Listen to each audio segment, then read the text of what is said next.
Canon seemed a little intrigued after listening to Ning. While your words have a lot of confidence to them, young man, I'm afraid my old self isn't able to find out if you are truthful or not. What if you harm my son more than you will heal him? Canon asked. The audience nodded when they heard him speak and looked towards Ning. Ning thought for a moment and said, "How about this then? I won't treat your son." Canon frowned a little. "What will you do then?" he asked. "I will instead just diagnose him. I will check him and tell you what the problem is, as well as what the solution to the problem is. Aside from that, I will use no medicine or equipment on your son. That should be enough to not have you worry about me harming your son, right?" Ning asked. Canon thought for a moment and asked, "What is your name, son?" "My name is Ning," he said. He didn't give a family name as only nobles were allowed to have those. "Ning, I see. Very well, I won't waste this opportunity at the slightest chance that you may have some skill. I will take you to my son in a little bit. Anyone else here who has any other solutions?" Canon asked. A few others suggested some doctors they knew. Canon made his son note the names of those that hadn't been to the house and soon ended the party. Once it had ended, the group of people left back to their own homes. A few people got a little annoyed at how short the party was for what they had paid, but surprisingly, as they were leaving, the guards handed them back the 10 rops they had taken as entry fee. After that, they had no right to get angry at all. "Please come with me, Dr. Ning," Canon said and took Ning inside the mansion, along with his eldest son and his 2 bodyguards. Ning was surprised when he saw the inside of the mansion. The floor was lined with white marble and the walls were colored in stark white. The ceiling was at least 8 meters high and the whole mansion looked massive. He was taken through a bunch of winding corridors to a room that had nothing in it but a single bed with the second son in it. There were 2 female maids who took care of him, and as soon as Canon entered, they bowed and left. "This is my son, Zand. Dr. Ning. He's been on a liquid diet ever since he was paralyzed. So, we've kept him in this room, away from the other servants. Please see if you can find anything wrong with him," Canon said. He was hoping for the best, but expecting the worst. Ning walked forward and almost assumed that the kid was normal. He had a steady rise and fall of his chest as he breathed. He slowly opened his eyes after hearing the noise and looked towards Ning. His drowsy eyes seemed to be filled with hate when he saw him. "Damn, does he hate doctors now or what?" he thought. "I would get angry too if I had doctors coming in and out of my room with not a single one treating me, I guess. I will do some checkup now. If you feel nothing, blink once. If you feel anything, blink twice, and if you feel pain, blink thrice. Okay? Blink once if you understood," Ning said. Zand looked directly at him and blinked once. Ning took off the bedsheet covering his body and revealed a scrawny-looking figure. He was in a far worse situation than what Mavena was in, and she was in a coma. "How is he in such a bad condition? I thought he was given nutrients daily," Ning thought. He pinched the big toes on both of his feet one after another. "Feel anything?" he asked. Zand blinked only once. "No huh. I guess he really is paralyzed." Ning went up a bit and pinched his calf. "Now?" Zand blinked only once. Thigh, hips, stomach, chest, and neck. Ning pinched all but Zand didn't feel anything. He's already suffering from muscle atrophy, Ning thought. He then pinched his cheeks and Zand blinked twice. So, not only is he paralyzed, but he has also lost all feelings as well. Now that's troublesome, Ning thought. "Can you come here?" Ning called one of the bodyguard. The man walked forward and stood next to Ning. "Go on the other side of the bed and watch his eyes. Tell me if he blinks once or twice, okay?" Ning said. The servant nodded and went to the other side of the bed. Ning caught Zand and flipped him easily such that he was now looking straight at the servant. He then started poking around on his back. "Now?" he asked. "Once," the servant answered. Ning changed position and asked, "Now?" "Once." "How about now?" "Once." "Now?" Ning asked as he poked in a different location. The servant waited for a little longer and answered, "Thrice." Ning changed position and asked, "No, wait, 3 times?" "Yes," the servant answered. Ning went back to the previous position and asked, "Here?" "Yes." Young Lord blinked 3 times, the servant said. I am currently pressing on the 5th disc of your vertebrae, is that where you are feeling the pain?" "Blink once if yes, twice if no," Ning said. He said no, the servant answered. Ning walked to the front and looked at Zand. "Where are you feeling pain in? The back?" Zand blinked twice. The arms? He blinked twice. The legs? He blinked once. Okay, we're getting somewhere. Right leg? He blinked once. Left leg as well? He blinked twice. Thigh? He blinked once. Calf? He blinked once. Wait, the whole leg? Ning asked. Zand blinked once. Nowhere else? Ning asked. Zand blinked once to confirm it. I see. The fifth disc of the vertebrae causing pain on the whole of left leg. Ning pondered for a moment and smiled. I know what the problem is. I know how to heal your son, Ning said as he stood up. What did you say? Old man Cannon nearly dropped his cane when he heard that. Did you just say you can heal my son? Yes, I have found the problem of your son's current condition, and I also know how to heal it, Ning said. If you really aren't lying, thank you so much, Lord Cannon said. Please heal my son at once. Father, wait, Kel spoke for the first time in a long time. What is it? Cannon asked. We can't trust him just like that. He said that he would only diagnose his little brother. He never said he would heal him. What if he puts poison inside little brother? Kel said. He then looked to Ning and said, I'm not saying you will, but please understand that we have to be careful here. Oh, that's right. I must be getting old and muddle-brained. That's right, Dr. Ning. Can we just hear the diagnosis first? What's wrong with my son? Cannon asked. Sure. You said your son fell from the second story of the mansion, right? Ning asked. Yes, Cannon said. Well, you see, when he fell from the story he must have hit a rock or something at the bottom directly on his back. So, the fifth disc on his vertebrae was slightly dislocated but just enough to crush nerves leaving from the spinal cord. Thus, no information has been passed through the nerves to his head or the other way around. Basically, the communication between the brain and the body is completely shut off. However, there is a cure, and it's a very easy one.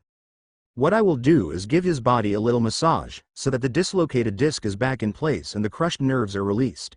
After that, he will gain feeling back in his body. He will need to stay in bed for a week or two more due to his muscle degeneration, maybe even longer. But after that, he should be back to normal, Ning said. That is my explanation for what is happening to him and how he can be cured. If you would like, I can cure him in under 5 minutes, Ning continued. However, after that, I will be needing something as compensation. Do you agree? Cannon's eyes darted around for a moment. If. Father, let us first confirm whether he is a real doctor or not. We can also confirm his diagnosis with the other doctors and see if he is telling the truth, Kel said. Shut up. We have a chance, so we must take it. So many doctors came and went, yet not a single one could give this clear of an explanation. The ones who could do something never replied to our letters. We don't have much time now. Your brother's body is getting weaker and weaker by the day and will die soon. We must do it now, Cannon said with a face full of determination. Dr. Ning, please heal my son. I will give you anything you want. You want my mansion, you can have it. You want my merchant group, you can have it too. Hell, you can have the Baron title from me as well. Just heal my son. Cannon got really low to bow to Ning. Very well. I will heal your son. As for what I want in return, let's talk about that later, Ning said and pulled up his sleeves. It was time to deliver his famous 10-finger heavenly massage technique. He placed Zand properly on the bed and started. He didn't go at it strongly, as the man didn't have many muscles on the back. He massaged slowly and deliberately. He softened the entire vertebrae before trying to fix the dislocated disc. After 5 minutes of massage, it seemed he was ready. You, bring a cloth from that table and shove it in his mouth, Ning ordered one of the servants. The servant did not hesitate and did what he asked. You are going to feel pain like you've never before, so be ready for it, Ning said to Zand and put the disc back in place. Suddenly, the pain that was all over his body rushed to Zand's head, and finally he could feel it all. His face showed that he was screaming out of his mind, but there was no sound coming out. His vocal cords were all but completely gone. Ning had only put the cloth in there to stop himself from chewing his own tongue and dying. Although, he might not even have the strength to do that right now, he thought. What's happening? Cannon asked. His face was pale from seeing his son in pain. He just gained senses to his entire body, he will start too. Zand started waving his arms and legs up and down as the pain was too much to handle. Move soon. See? He is healed. Ning said. Ning took out a pre-made pain relief that he had prepared while bored the last week. He fed a little of it to Zand after taking out the cloth from his mouth. Zand stopped struggling and quietened down. Then, he fell asleep. All right, he had been healed. Your son is fine now, Ning said. Cannon's face was in awe. He couldn't believe that a random kid he picked from the party was able to heal his son. I do not know how I can ever thank you, Dr. Ning. You did what no one else could do ever. You have my gratitude from the bottom of my heart, Cannon said. He was crying now. Ning could see just how much he loved his child right here. Cannon quickly wiped his tears and said, You said you wanted some compensation, right? Ask me whatever you want, I will give it to you. Ning smiled. He was finally gonna get what he was here for. You see, just then, a feeling appeared inside of Ning. A feeling of horror and distress. What's going on? He asked out loud. He had never felt this sort of feeling ever before. He could tell that he wasn't really feeling it, but someone was projecting his feelings onto him, from very far away. What's wrong, Dr. Ning? Lord Cannon asked after seeing his exclamation. I do not. He stopped speaking. He suddenly thought of something. That thought terrified him. I need to go. I will come back later, Ning said and ran out of the room before anyone could say anything. As soon as he was out of sight, he vanished. From what he knew, after the use of supreme domination, the one dominated was connected to you through an invisible bond. Sometimes, the subordinate could send messages through the bond if the connection was deep enough. Right now, this was one of those situations. While his bond with Aegis wasn't deep enough to send messages, it was however deep enough to just send simple feelings. So, after realizing that Aegis was in trouble, Ning went directly to him. Ning appeared inside Famir's house and went to the room. However, no one was there. He went to the backyard, yet no one was there. He then went outside and saw a scene that horrified him. Fire raged everywhere he looked. Sounds of screams rang out from all directions. The village was under attack. He felt the same fear as he did back when Starsight burned in a similar way. Monsters. No, Ning thought of other possibilities and quickly realized the answer. Bandits. He took out his spear and ran towards the village. The bandits had set the village on fire and attacked the people. The villagers had taken up what little arms they had and started to fight. The outside of the village had little skirmishes. He only saw two bandits attacking two women who were trying to save themselves. Ning's anger reached the highest it had in a long time. He dashed forward and threw his spear like a javelin. The spear skewered through both of the bandits, killing them at once. He ran by the women, checked if they had any injuries, and picked his spear before walking forward. As he went on, he could see half a dozen or so bodies along the way. While it wasn't on the same level as the one from the island, but it was still a sad sight to see. However, there weren't any more people here or any bandits. What's going on? He wondered. He saw another bandit trying to kill a man who only held pots and pans to protect himself. Ning used telekinesis and pulled the man's arms, legs, and head in 5 different directions and tore him into 6 different sections. He saw another man trying to have his way with a woman he had pinned down. Ning teleported right next to him and cut off his privates. He then used telekinesis to shove the privates into his mouth and made his gag on it. The man couldn't breathe as he choked on his own P*N*S and died. Ning helped the lady who was pretty shaken and proceeded on his way. Ning went past a few more dead bodies until he reached the place that made the most noise. Finally, he saw the reason why there weren't a lot of bandits everywhere. Dozens of bandits were gathered around a group of people in an arc and were attacking the group. The only thing protecting them were his 2 beasts. However, all they could do was protect the people. The moment the 2 beasts left to attack, the bandits would attack the people. After protecting for so long, the beasts were starting to get tired. They had to constantly move around to protect from any and all attacks, and that was very exhausting. Famir and Mavenna were giving out orders and the beasts were following it to the best of their ability. The beasts couldn't even use chi, so they were forced to just endure the attack without being able to send attacks back. If not for that, Blue would have killed everyone by now. Ning teleported to the middle of the encirclement and patted on his 2 beasts. You guys can rest. You did well, he said as he took the beasts back into the beast space to rest and heal up. The sudden disappearance of the beasts caused a massive opening in the group and the attacks would now get through them. The villagers shouted at the sight of stones, arrows, and all sorts of things flying their way. However, before they could land, every single object coming towards their way stopped in midair. Both the villagers and the bandits made sounds of shock and awe. However, the feeling they got after that was completely different. While the villagers got hopeful, the bandits started feeling that they were in trouble. The arrows and javelins that were thrown towards them suddenly turned around. An ether user, they have an expert ether user. Run, a bandit shouted and turned around to run. However, Ning wasn't going to let them do that now. He suddenly threw everything that was floating towards everyone from the bandit. All the bandits in the area were hit and incapacitated. They all fell to the ground with wounds all over their body. Some even died from the sharp arrows and javelins hitting them. The remaining ones who could walk started to stand up to walk away. Ning had an answer for that too. He made a horizontal slashing motion in front of him. Suddenly, a massive air slash appeared in front of him and flew out to the bandits. Whether they were dead, immobilized, or running, the air cutter cut through every single one of them, killing them all in an instant.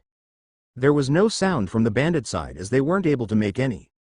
There was no sound from the villagers' side as they were too stunned to make any. Finally, Ning relaxed and looked back towards the group of villagers. That was when his relaxing heart sped up once again. No! Ning exclaimed as he ran up to the middle of the group. In the middle of the group was an old woman holding a bloody old man in her arms. Next to her was a man in pain with a large cut along his chest. The woman's face was devastated. She was overwhelmed by what she was seeing in front of her. "Old man, are you okay?" Ning said as he reached the old grand-uncle who seemed to have lost a lot of blood. "You are in a lot of pain. Let me help you." "No," the old man said. "Heal my son first." Ning then looked to the side to see Janger with a cut on his chest.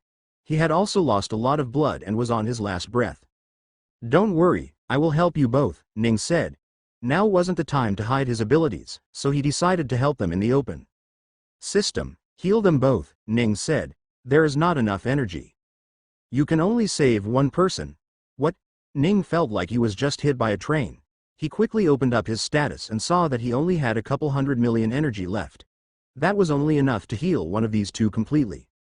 He already didn't have a lot of energy after using the few auto buys, and what he had left was mostly used on the mass telekinesis and the massive air cutter he had used just now.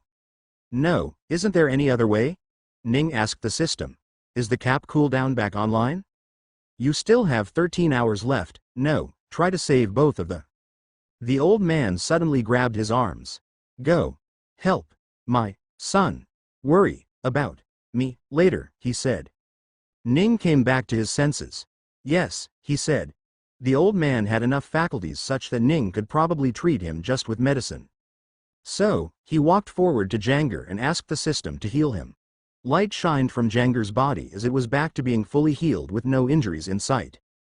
With that, Ning only had a couple of million energy left. He immediately ran back to the old man and started taking out a few different ingredients to heal the man. "Gone," the woman spoke through her tears in trembling voice. "What?" Ning asked as he didn't catch what she said the first time. "He's gone," she said. Ning looked down at the old man with a smile on his face and no signs of life. The ingredients he had taken out fell from his hand as Ning rushed forward to check his pulses. Despite his greatest hope, there weren't any pulses. The old man was dead, and he had died happily knowing that he had saved his son's life as the last thing he did. "No, old man. Come back. You can't die like that." Ning started crying. He immediately put him on the ground and started pumping his chest to restart his head. "You said you will feed me a meal at your house, right? See? Here I am. You need to come back to feed me. You need to come back, old man," Ning said as tears slid down his eyes. He kept begging for the old man to come back. However, deep down he knew that the old man had lost a lot of blood. There was no way he was going to come back to life. "System, is there anything we can do?" Ning asked. "Soul once gone cannot be brought back. If you do bring it back, you would only be bringing back a desecrated soul that knows nothing but hate and resentment." Grand-uncle Famir and Mavenna came by only to see that their grand-uncle was dead. Janger woke up too, only to find his father dead. Everyone who knew the old man started sobbing at the sight. The cries of loss deafened the cries of fear very soon, and the whole village started mourning. All except for a single person, Ning. Ning's eyes were red with anger and hatred. The bloodlust was returning back to him and he could easily stop it. However, he decided to let it loose this time. "System, teleport me to Crom's base," he said. A tear rolled down his face and fell to the ground, but the man was no longer there. The villagers were surprised at his sudden departure. However, They had seen more absurdity today and quickly went back to mourning. Ning appeared inside the forbidden forest. According to the system, Crom was terrorizing the town and village from inside the forest. Ning looked at the light around 100 meters in front of him and asked, "Is there anyone innocent here?" "No." "Good." He started walking towards the light. Soon, he saw that there was a bunch of tents laid around the forest. There were 2 men standing guard at the front. "When are the guys coming back?" one of the men asked. "I don't know. They should have been back by now, right?" the other man asked. "Yeah, they weren't supposed to loot or anything. They were only supposed to kill a few people and come back. That was boss's order," the man said. "Man, I wish I could go there too. I haven't had a woman in months," the other man said. "And whose fault was it? We could have been out there with them today. But all because of you. Not only did I lose one of my eyes, we got demoted to guard duty too," the man shouted. "Hey, it's not my fault that guy was so strong. If I had known, I would have tried to fight him," the other man said. Just then, he heard movements from in front of them. "Ah, you guys are finally." The man's words were cut short as his head was cut apart from his body. Even as his head fell, all he could see was a man whose face in the dim light looked like that of a demon. A demon with a blue spear in his hand. The other man was taken aback when he saw his partner's head get cut off of his head. "Who?" he turned around to ask. Suddenly, a spear thrust through his shoulders and he was stuck onto a nearby tree. "Ah!" he screamed as loudly as he could. As the pain rushed from his shoulders, Ning walked forward and ripped the patch in his eyes and put his thumb inside as he straightened the man's head. "Scream once more and you will die," he said. The man kept on grunting, but didn't scream anymore. Who are you?" he asked. "You don't recognize me?" Ning asked in a serious tone. Don, it's you. Why are you doing this?" he asked. Ning pressed his finger deeper and said, "I ask the questions here, not you. Why are you free when you should be rotting in the prison?"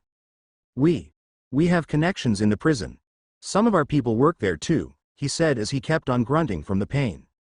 "Who?" he asked. I don't know. The boss knows who they are. I only know that they exist," he said. "I see. Then I have no need for you," Ning said. "No, wah."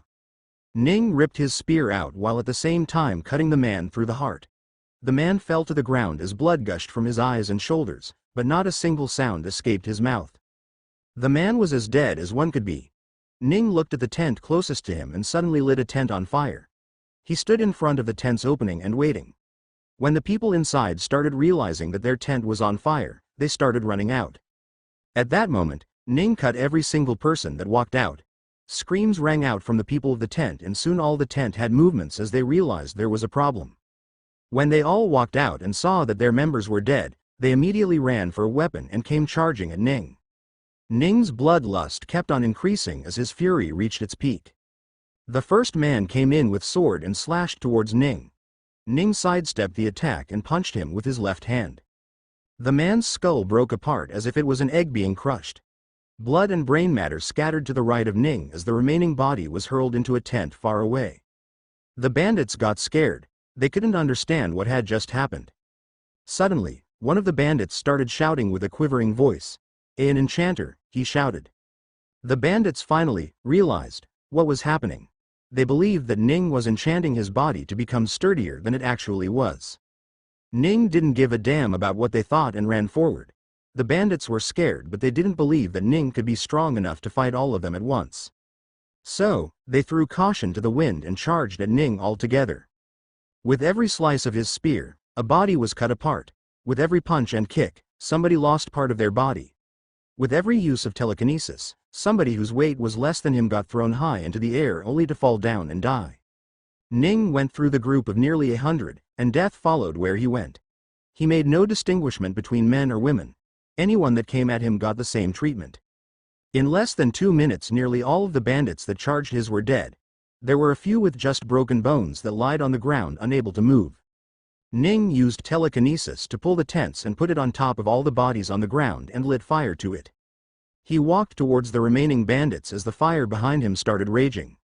Why are you doing this?" one of the bandits asked as he put his sword up with his shaky hands. Ning didn't immediately kill these people. Instead he asked, "Where is Crom?" The bandits didn't answer and just kept the weapon targeted towards him. I will ask only once more. Where is Khrom? The bandits shook more when they heard the rage in his voice. Still, they didn't answer him. Whoever answers first gets to live, Ning said. He's underground, one of the girl answered. Swing. The rest of the bandits that didn't speak immediately had their heads cut apart from their torso. The girl didn't even understand what had happened just now, but she understood that the only reason she was alive right now was because she spoke. Underground? Explain. There is a passage underground that leads to outside the town. The boss is currently in a room there, she said. How do I get there? He asked. There is a hole carved behind that tree. It's hidden in the bush, she said. Good, Ning said. I will live now, right? She asked. I stay true to my words, Ning said and turned around. The girl sighed in relief, but then suddenly, 4 slashes flew through the air and cut her. She didn't die, but all 4 of her limbs were cut off from the base. Ah! She screamed louder than anyone had amongst the bandits. I said I would let you live, but I didn't say it will be a pleasant living, Ning said as he walked towards the tree and repeated what the system had said. No one here is innocent. He quickly found the bush the girl was talking about and walked past it to see the giant hole in the tree. So this leads to the underground, huh? He thought and jumped in. There was a ladder to the side, but he didn't need it. It took him about 4 seconds to reach the bottom. He stood up and saw that the tunnels went around in all 4 directions. He didn't know what direction the town was at all since he had teleported here. Where am I supposed to go now? He thought for a while and said, System, give me the full knowledge of the tunnels here. Confirmed. Suddenly, he got an intricate map of the tunnels, and what little energy he had, including sound energy, all disappeared. He now had 0 energy with him. This way. He instinctively knew what direction to walk in. Let me know if there is someone innocent here, Ning said. Understood. Ning could see on the map that there were many prison-like rooms here, so he didn't believe that everyone here was a bandit. He needed to be careful that he didn't kill someone innocent by accident. Even though he didn't know what the system's verdict would be on accidental killing, he didn't want that on his conscience again. He walked through the tunnels towards the rooms that looked like places one could rest in. Erg. This feels suffocating, he thought. He finally reached a room and opened the door. Inside, he saw a man sleeping on a sofa with 2 other men playing some dice with each other. They looked towards the door and asked, who? Just from the clothing they were wearing, Ning knew they couldn't be innocent at all. He immediately threw his spear at one of the men awake and calmly walked to the other. The man who got hit by the spear died before he could even make a peep. Ning walked to the second man and placed his foot on his chest as he pressed him. Where's your boss? He asked. WH. Who are you? The man kept on asking. Your death. Now answer me. Where is Yo? Clang. The sleeping man was awake by now and had hit Ning with a sword. However, all that happened was that the sword got bent in half, and Ning's cloth got cut a little. Ning grabbed the sword and pulled the man towards him. He caught him by the neck and flung him to the wall of the room. Splat. He was sent back with such a big force that his body ended up splattering the wall with blood and gore. The splashes flew all the way to where Ning was. Ning ignored that and looked at the man that was under his feet. Where is your boss? He asked. Room 34, he answered. Ning looked through his mental map and said, I see. Arg. The man started screaming as Ning pushed more and more on his chest.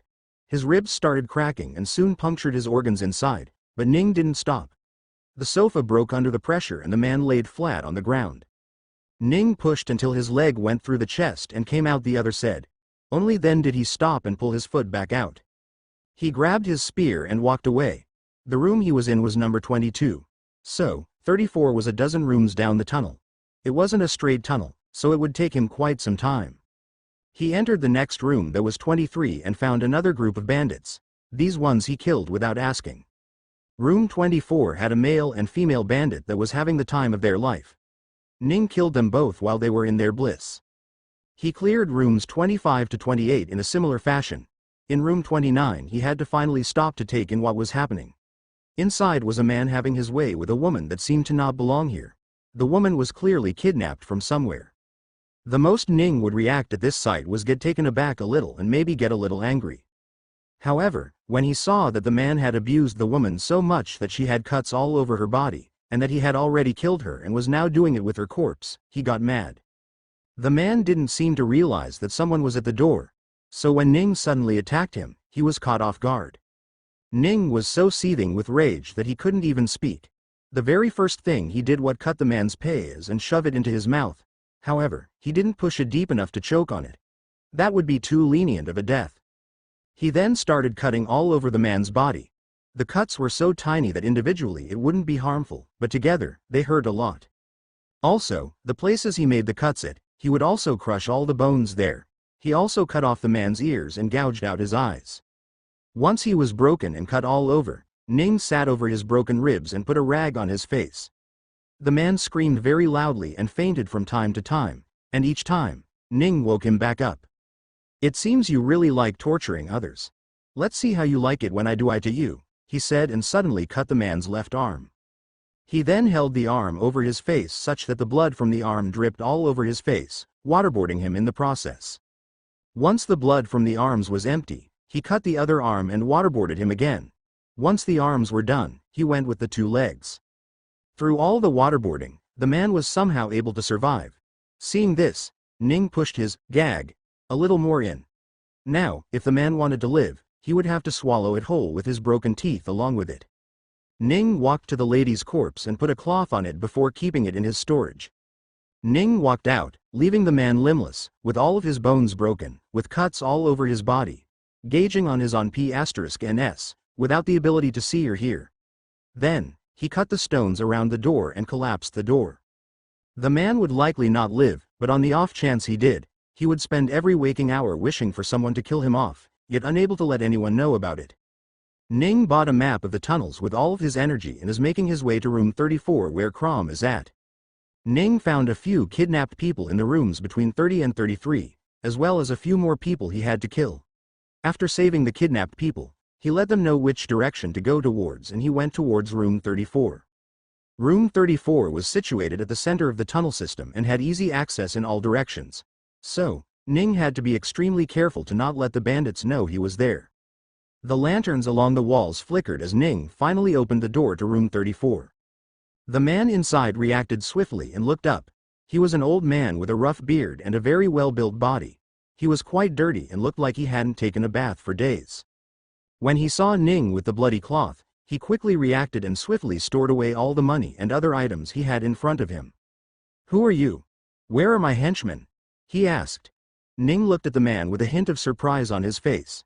The man behind the terror in the town, the tragedy in the village, and all those other problems that this corner of Thorman Empire had to suffer, was actually an old man in his 50s. It was a little hard to believe that such an old man would be capable of such horror. "Are you Crom?" he asked. Crom was apprehensive. In all of his life as a bandit, he had seen many people die in front of his eyes, some that were killed by others, and some that he killed himself. During all those deaths, he could remember seeing the fear in the eyes of the one dying. The same fear was now starting to bud inside of him. He didn't immediately answer Ning's question and instead asked once more, "Who are you?" "I see. So you indeed are Crom," Ning said. Crom's unwillingness to answer the question was an answer in and of itself. Crom was startled a little. **T, he thought as he realized his mistake. "So, what if I am? Who are you?" he asked again. Ning walked into the room. "I am the vengeance you invited by sending your people after the village. I am the reason you are going to die today." "FCK. Men, an intruder is here," Crom shouted, yet nobody made a peep. "All your people who can hear you are already dead. Once I kill you, I will go deal with the rest," Ning said. Crom now knew that nobody was coming for him, so he decided to take matters into his own hand.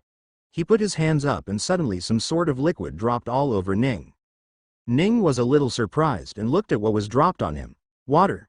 He thought and checked. It wasn't water, it was too slippery to be water.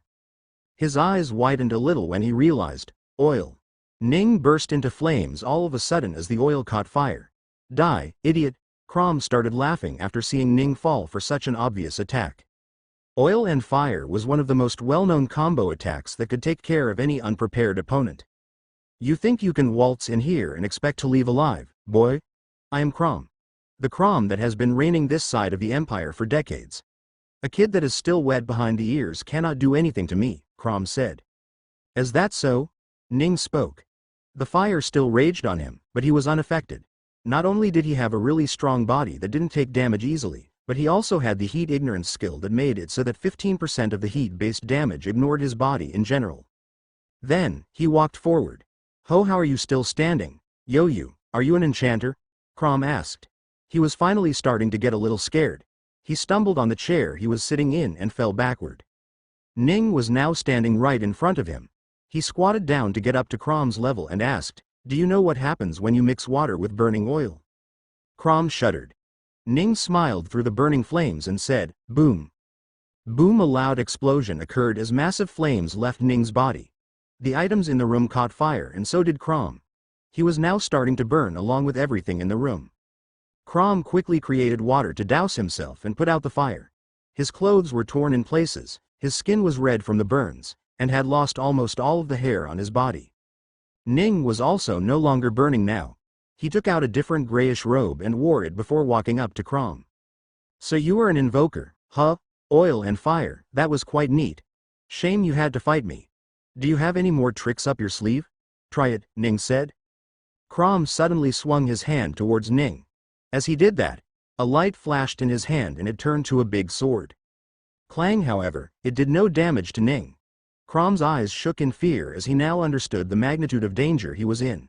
His final sneak attack was fruitless and he didn't have enough ether to use any other attacks. Ning grabbed the sword and snatched it off of his hand. This looks quite intricate. Did you really create this yourself?" he asked. Ning thought of another possibility and suddenly grabbed Crom's clothes before ripping it off. Around Crom's neck was a necklace with a large jewel in the middle. The jewel was dark blue in color and gave off faint undulations of ether. "A storage item, I see. So this is where you kept all the riches just moments prior. I will be taking this now." Ning ripped the necklace off of his neck and took it. "Where did Senior go? Is he going to be okay?" Mavenna asked as she wiped away her tears. It had been a little over 2 hours since Ning had left. After they were done sobbing, they gathered around the ones that died. It was a terrible night and they had many losses. But they couldn't let those losses drag themselves down. They didn't care about the bandit's body. Those would be taken care of by someone from the town. Lord Cannon had sent his own son to help them take care of the bandits. The villagers were very grateful for the help. The total number of people that died in the bandit attack was around 11 on the villagers' side, while the injured were around 30. Everyone who fought against the bandit even a little had some injury on them.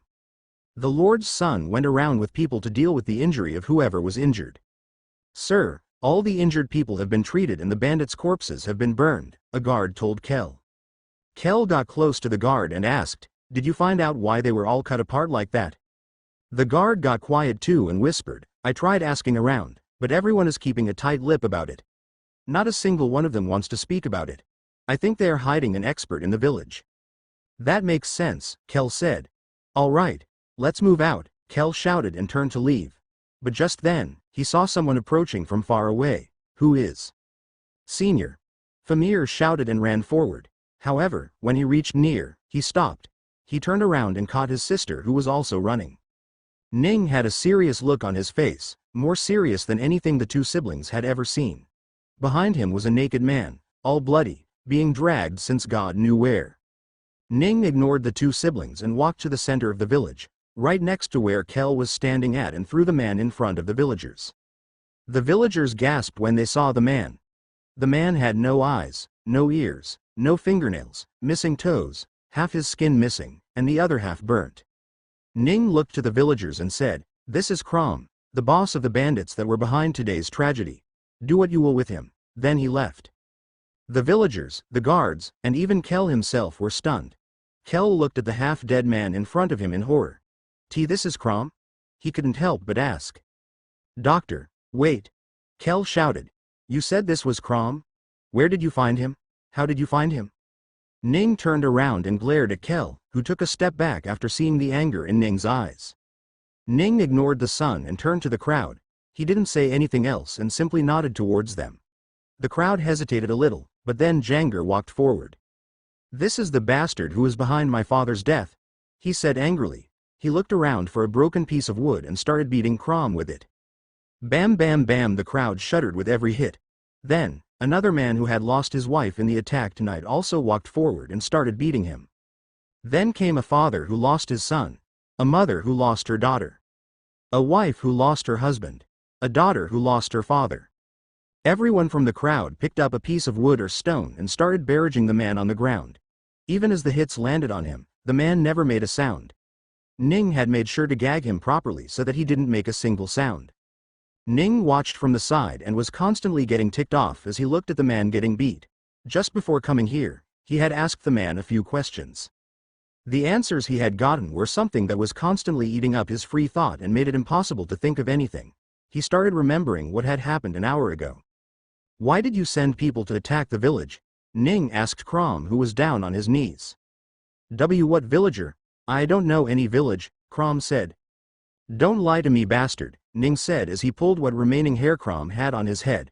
"I will just kill you right now," Ning said. "Wait. I'll speak," Crom said. Ning waited for him to speak.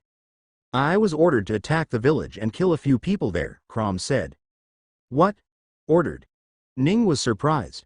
Who would order a boss of the bandit? Or was Crom not the boss after all? "Who ordered you?" he asked. "It was Cannon. It was that bastard Cannon," Crom said. "What?" Ning was surprised. "What do you mean Cannon?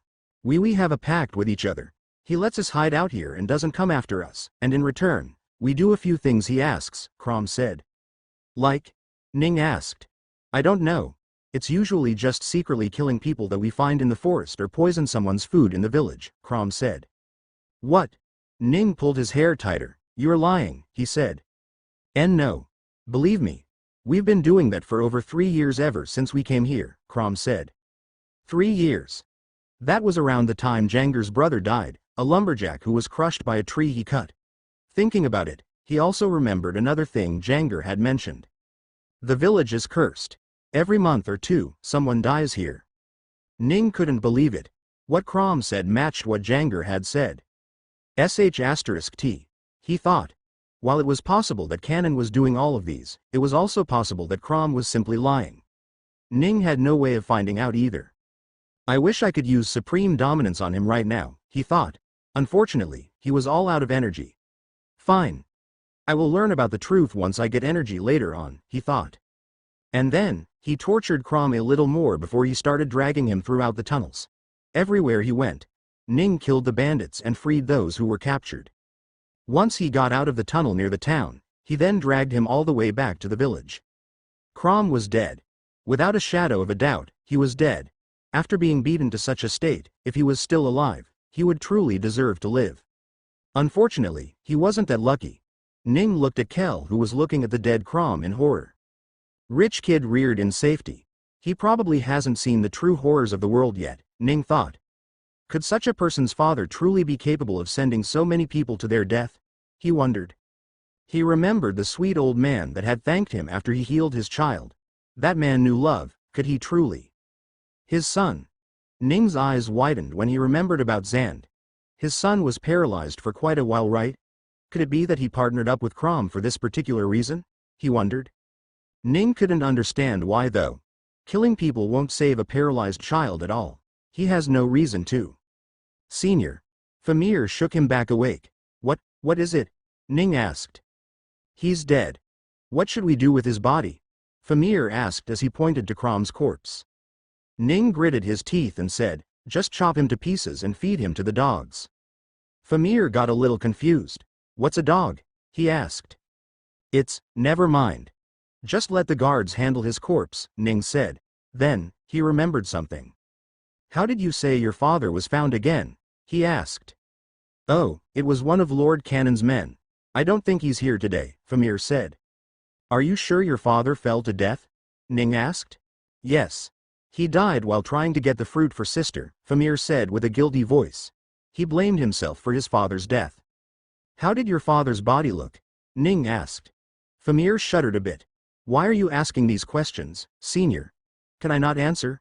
he asked as tears started welling up in his eyes. He didn't want to remember back to that day. "Answer me, it's important." "I don't think your father's death was an accident," Ning said softly. "What?" Famir exclaimed with shock. "That can't be." "Quiet down, and tell me how he looked," Ning asked. His arms were broken and his. Famir took a deep breath trying to not let the visuals affect him, and continued, and the back of his head was caved in. Ning suddenly had a quizzing look. How were his hands broken? He asked.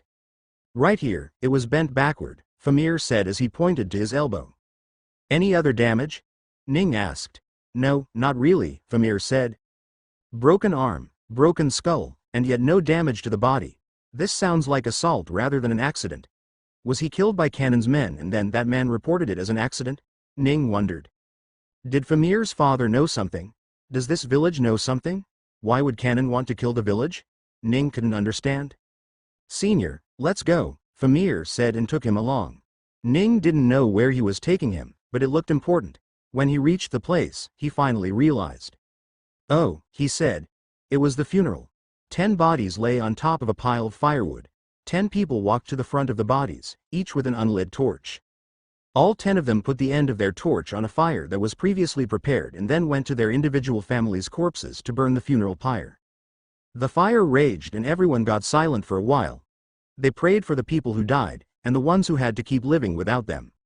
The fire raged for nearly an hour, and everyone stood there the whole time, unmoving. Once the fire died down, the 10 people walked up to the ashes and kept them inside a pot. Once the ashes were inside the pot, the 10 people all picked it up and placed it on top of their heads. Janger walked from the side and went to the center of the funeral pyre that was set so that the fire never reached here. Another man from the village also went to the center. There in the center laid a corpse that was left untouched by the fire. Ning was surprised. What's going on? Did they make a mistake? He asked. No, Famir said. We needed to keep one of the bodies safe. Huh? Ning stopped. He then turned south and looked at the mountain far away. I see. We are going to the peak of afterlife. Ning walked forward and went to the center where the man was struggling to carry the corpse. Let me do it, Ning said and swapped with the man. Ning was on the back, and Janger was on the front. You ready? Ning asked. Janger didn't speak, and only nodded. Then, the group started walking. The destination was far away, but nothing stopped their advancement. Every man who could walk, walked. The group of people walked for over 4 hours when they arrived at the gate of the seal. Ning wondered how they were going to enter, but Janger didn't seem to stop. He continued walking. Right when he approached the barrier opened to create a portal-like appearance, similar to what he saw back in the Hub Island's secret realm. As he passed inside, he suddenly appeared on the top of the mountain. The men he had come with immediately got cold and shuddered, only he was fine. Ning got worried for a second but then stopped when he saw that the people were started to set up another funeral pyre. Once it was set, Janger and Ning laid the body on top of the pyre. Janger opened the cloth covering the face of the corpse. Behind the cloth was an old face with a small smile on his face. Everyone got silent when they saw the face and started praying once again. Once they were done, Janger brought out 2 stones to light his torch. It was time to proceed with the old uncle's funeral. Janger took the torch and started lighting a fire near it, but his hands were trembling with the cold, and he could hit the stones properly. Let me help you, uncle, Famir said and closed his eyes. Suddenly, fire burst on top of the torch and it was lit up. The people around him were surprised that he could do that, but for now, they didn't say anything. Janger walked up to his father's corpse and covered the face again. Then, he lit the pyre on fire. The fire in the snow helped relieve some of the coldness the crowd was feeling. They stayed there for another half an hour as the fire crackled to a stop. Janger walked forward with an empty pot and gathered the ashes. Then, he stood up and started walking. The other 10 people who were also carrying pots of ashes followed him. Ning soon realized that they were going to go around the mountain. So, he followed the people and walked. As he walked he started to realize the familiar environment once again. I fell on this site, didn't I? He thought. The group walked and stopped at the clutter of wooden planks stuck on the ground. The headstones, Ning thought. Some of the men brought out other planks of wood and started carving on it. Ning didn't even need to read it to know what it read. Famir walked up to a headstone and got on his knees before it. Hello father, how are you doing? He started speaking.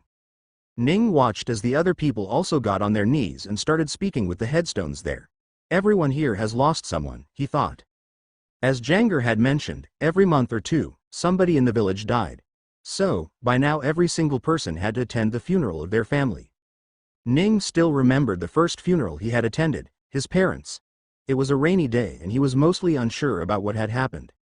Unlike him from that time, these people were very used to this stuff. Seeing this, Ning got angry. Nobody should be used to the death of their friends and family. They shouldn't have to say goodbye to their loved ones on a regular basis, he thought. The group got up and walked away from one by one. Ning saw a new headstone next to the one that said, "Here lies Feroy." The new one was the headstone of the old grand-uncle. He was now reunited with his son. Ning gave a deep bow and walked behind the rest of the group. As he was walking away, he saw something strange. There were still two people behind that were talking to the headstones, but Ning didn't remember seeing them amongst the villagers that were at the funeral back in the village. Did they join after we left the funeral pyre? He wondered. He was currently looking behind him with his omnidirectional vision, so to a normal person, it would look like he is turning forward. As Ning and the rest walked further away, the two people finally brought up their heads and looked at each other. Once they made sure nobody was looking, they started running below. What the hell are they doing? Ning wondered. However, this wasn't the time to feed his curiosity. Janger and the other 10 people circled back to where they began. Then, they started walking up to the peak where the burst of chi and ether still flew to the sky. Once they reached there, they gently tossed the pot into the crater. The little specks of light immediately destroyed the pots as well as the ashes inside of it and threw it into the sky. By the time they reached the top, not a single thing remained. The 11 people had now entered the afterlife. They prayed for another minute or two for the departed's safe journey and started walking down the mountain. Ning stood where he was and didn't move. "Senior?" Famir asked when he saw that he wasn't moving. "We need to go past that barrier again. It will close in less than 3 hours, he said. "You guys go down. I have some things to do here," Ning said and sent Famir away. Famir wanted to ask some questions but decided to keep quiet and leave. Once they were gone, Ning went to the other side and followed the footsteps the men had left on the snow. Just where did they go? He wondered. He was nearly at the foot of the mountain when he saw the footsteps change direction. It went to the right and a little down. A cave. Ning thought when he saw what was there. Why is there a cave here? He wondered. As he walked close to the cave, he could hear of metal clangs. He quietly walked into the cave. What the hell? He couldn't help but exclaim loudly when he saw what was inside. The two men, who were mining inside with a pickaxe, were startled and got into an attacking position with their pickaxe. Ning didn't care about them, however. The thing that garnered his full attention was this cave. Bluish-black crystals shined even in low light all around him. It was as if they were embedded onto the rocks themselves. From Ning's estimate, there was at least a large truck full of materials here. Ether ore, he spoke in absolute surprise. He then finally looked at the two men and asked, "Who are you, people?" The two men didn't seem to like the questioning very much. "Isn't he the man who brought in Crom?" one of the men asked. "Yes," the other man said. "No answering, huh?" Ning said and walked forward. "Don't come closer or we will attack," one of the men said as he readied his pickaxe. "Oh, you want to do something with that toothpick? Go ahead," Ning said as he taunted the men. Both the men got angry and ran forward to attack him with the pickaxe. Clang, however, it did nothing to Ning. Ning caught the stopped pickaxe from the metal side and bent it upside in a U shape. "Now, are you willing to talk?" The men were shocked when they saw the man in front of them physically bend the metal pickaxe. "Enchanter!" they exclaimed. "Are you willing to speak or not?" Ning asked. Please don't kill us," the men said as they immediately got onto their knees and started begging. Ning didn't expect them to give up so easily. It seemed they were more terrified of him than the bandits were for some reason. They changed their behavior too quickly, he thought.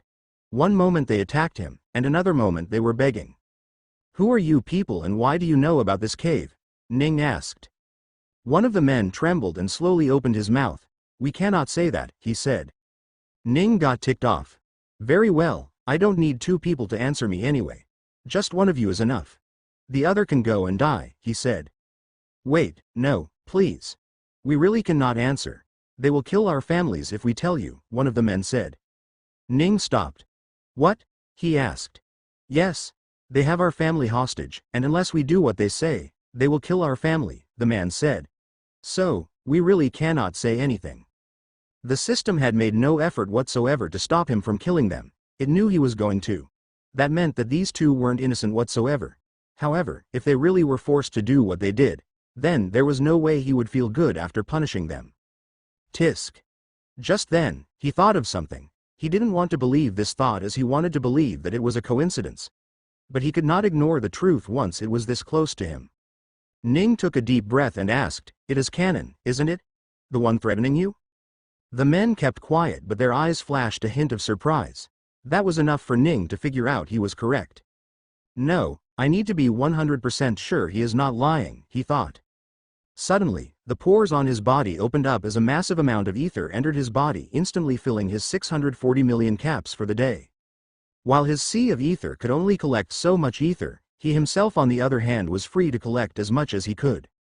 Once he had some energy back, he walked up to one of the people and placed his hand on his forehead. "Don't resist, or I will kill you," Ning said.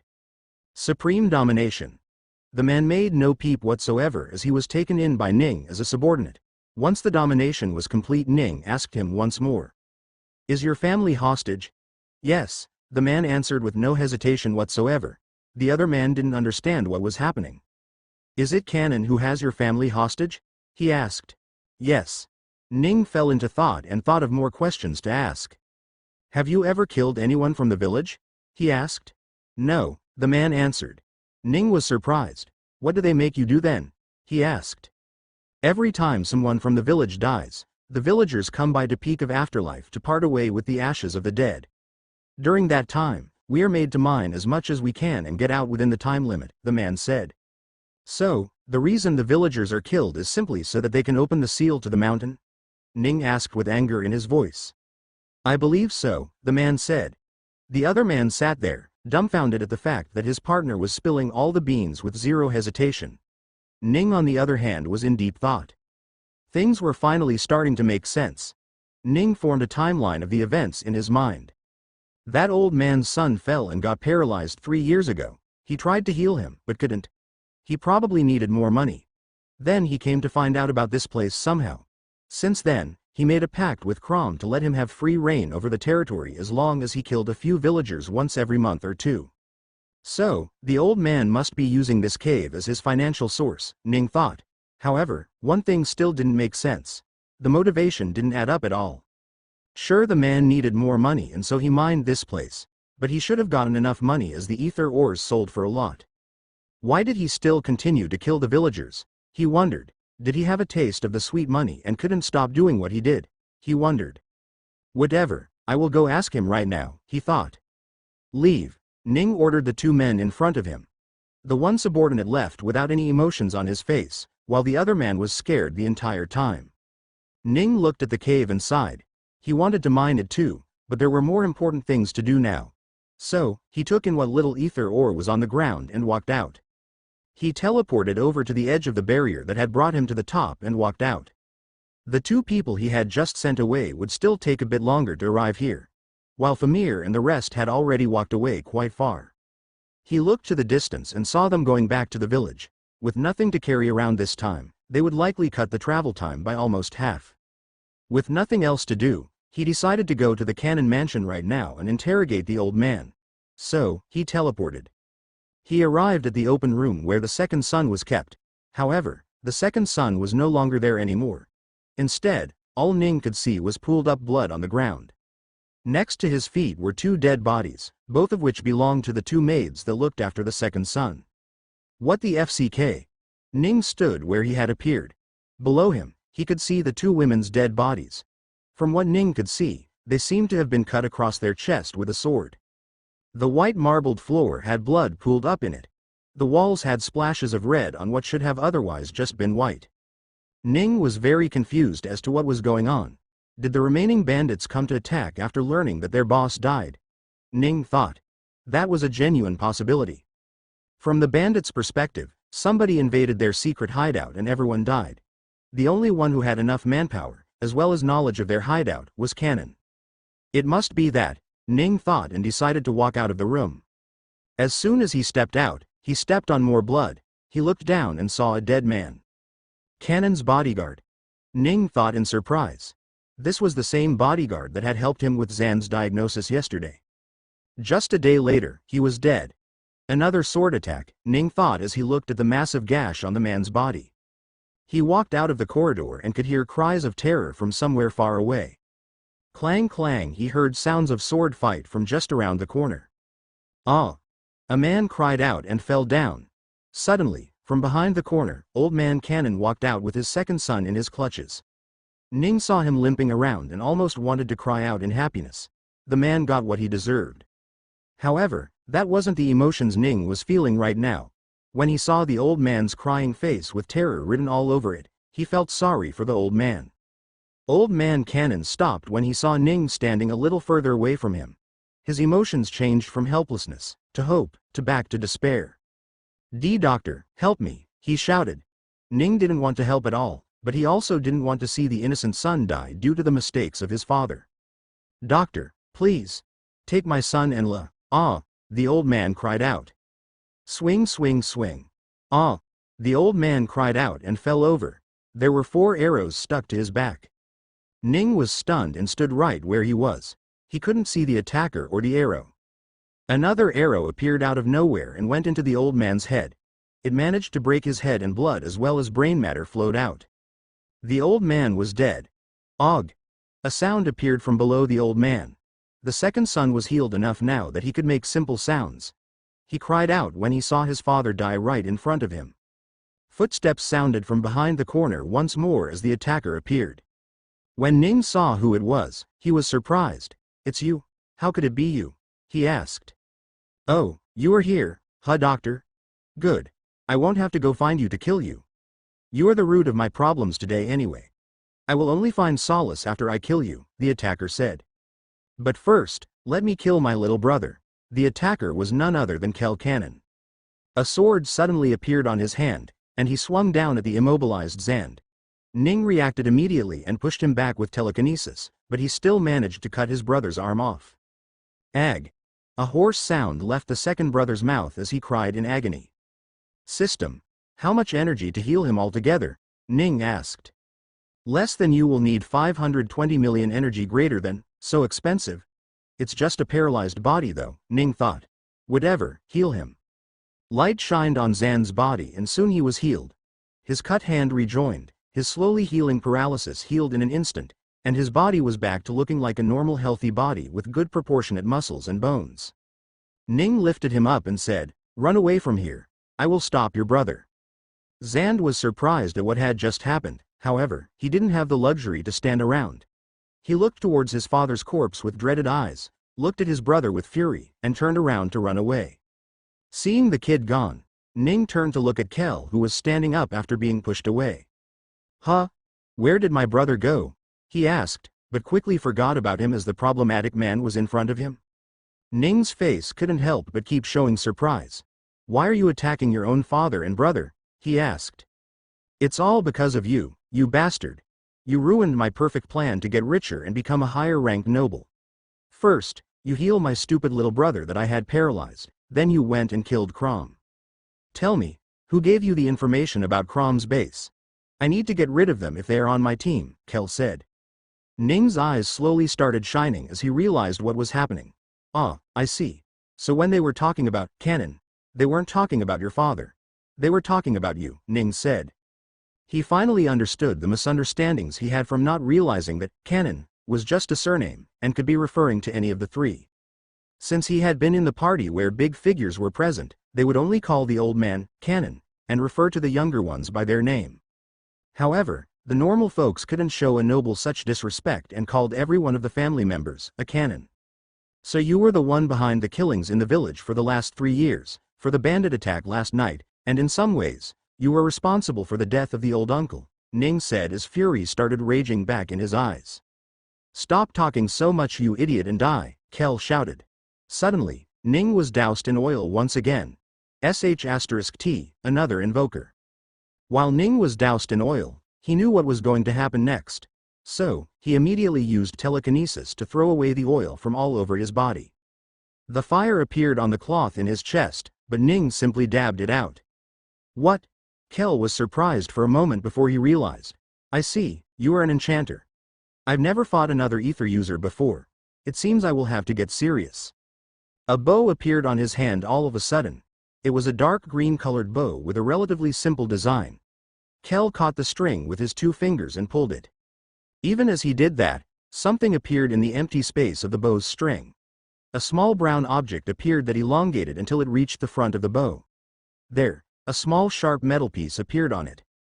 Holy sh*t. He can create arrows just like that, Ning said in surprise. He wasn't surprised about the fact that arrows could be made. He knew that anything could be made with ether. However, the more complex the item being made was, the more chances of failure there were. Not to mention, the more complex they were, the more ether they used. The fact that Kel could create a wooden arrow with a metal tip in less than 3 seconds without a mistake was truly unthinkable to Ning. FCK. He must have used the ether ores on himself a lot. I wonder if he is an ether master now, Ning thought. Kel let the arrow fly and it flew right towards Ning's face. The arrow had great damage behind it, but that was nothing to Ning. He caught it right in front of his face and started checking the arrow. Kel was surprised. The arrow he prided over so much was caught in midair by his opponent. It was indeed pretty well made. You are not bad, Ning said. Unfortunately, you have to die. Ning stepped forward towards Kel, but suddenly, he slipped. His right leg slipped way further than it should have and Ning ended up doing a perfect split. Oil again? He said in anger. Kel had coated the marble with oil to make it slippery. Ning punched the marble to create many cracks and stood up. Now, he could walk on it properly. By that time, however, Kel was gone. That wasn't a problem to Ning, however. He could clearly see the direction he had run to. So, he jumped out of the oiled-up area and started chasing. The hallway was pretty white and kind of the same looking everywhere, but Ning could hear footsteps and followed it. Arrows flew at him, but it couldn't hinder Ning at all. When the floor got slippery, he used telekinesis to wipe it away, or just simply jumped. Kel was trying to keep a distance and fight that way, but he couldn't stop Ning from coming closer at all. So, he kept on running. Ning was getting closer and closer. At some point, he was so close that he could catch Kel if he ran at his top speed for 3 seconds.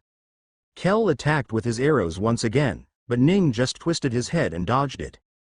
Kel then created small metal balls and dropped them on the ground. They were supposed to work like a ball bearing and trip Ning when he stepped on it. He expected that Ning couldn't focus on so many objects at once, as even enchanters had a limit on how many objects they could enchant at once. However, it didn't have the desired effect on Ning. Ning's mental strength was ridiculously strong. Besides, telekinesis didn't work like normal enchanting. He floated all the metal balls and caught them in his hands. He then took one of them and flicked it with his finger. It flew so fast that it was close to being a gunshot. Ning's aim, however, was pretty bad and he missed. That was still enough to scare Kel.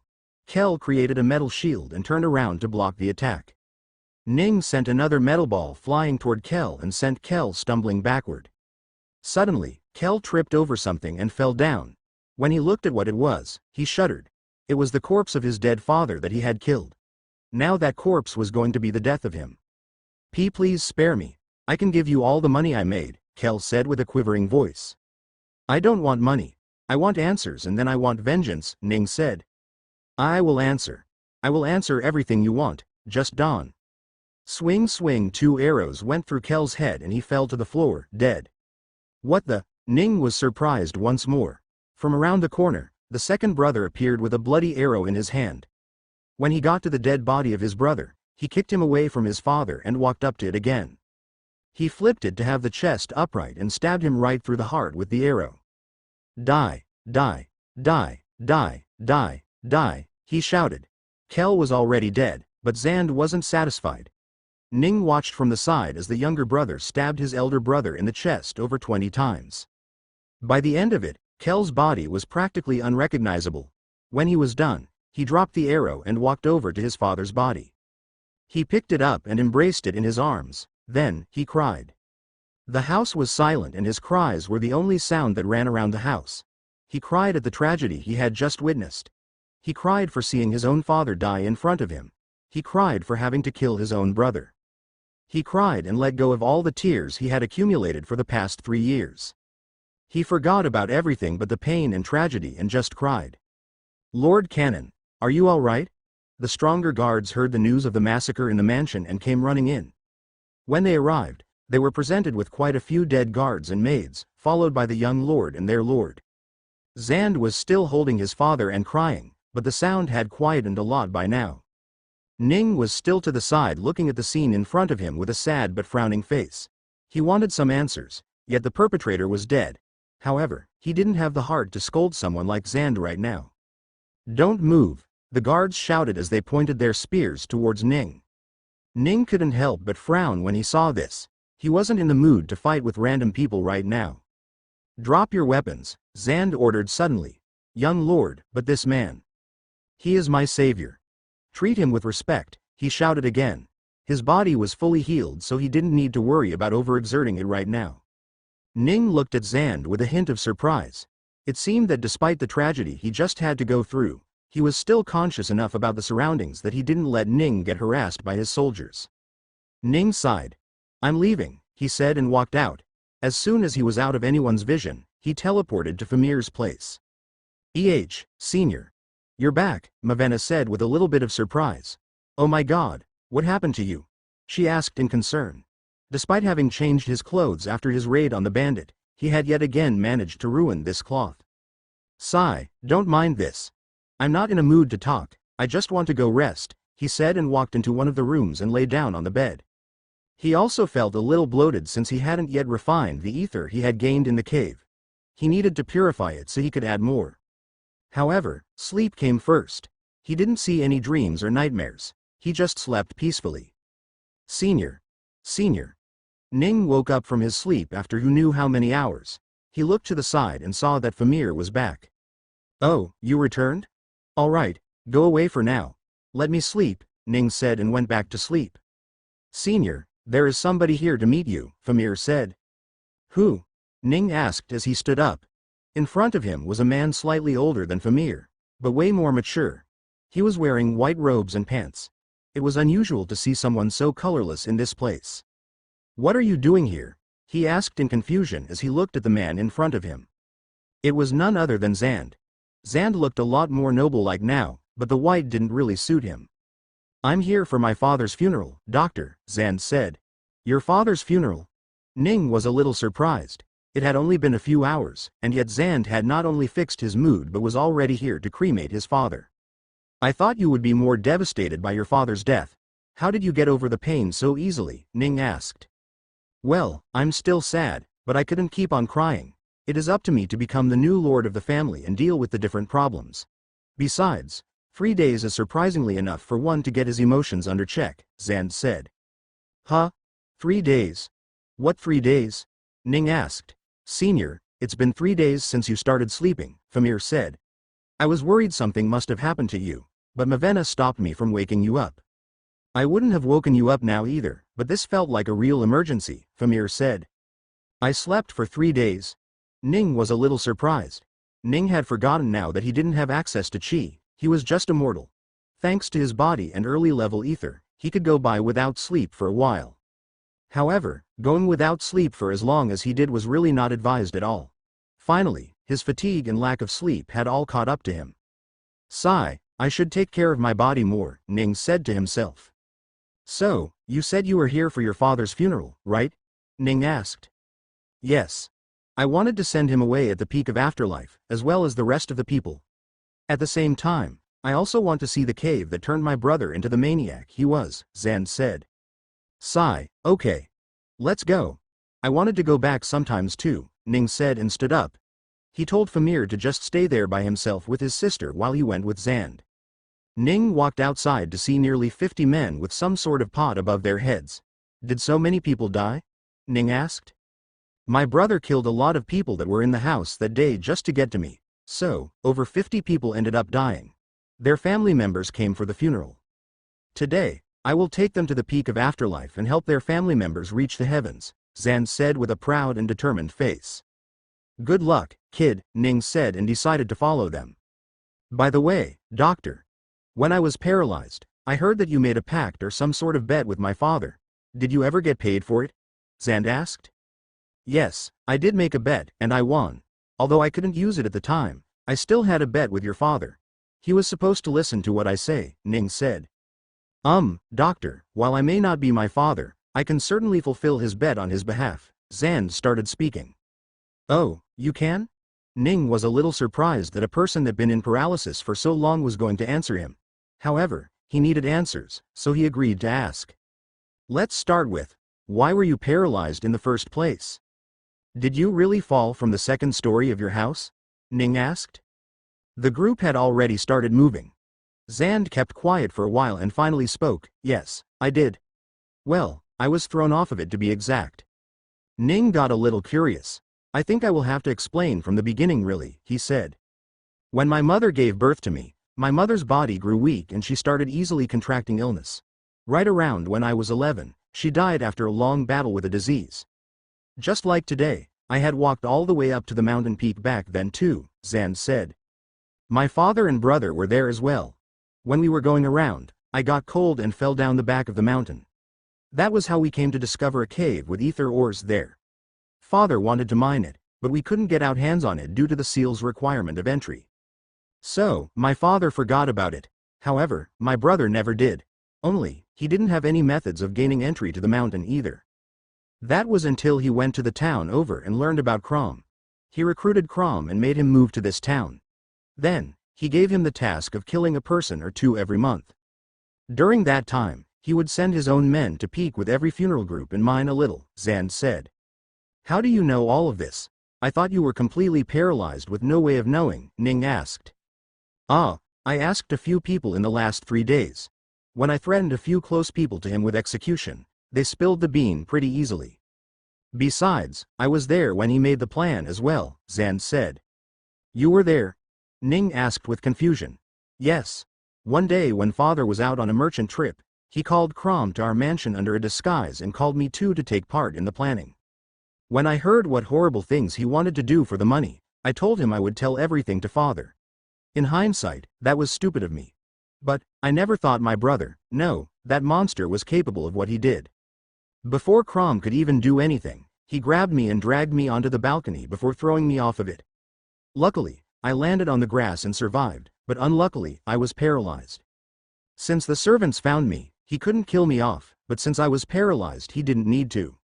Ever since then, he had been running his operation unobstructed, making hundreds of thousands of rops in the process, Zand said. Ning thought for a moment and asked, did your father not get suspicious of the sudden increase in income? Oh, he never sold anything himself.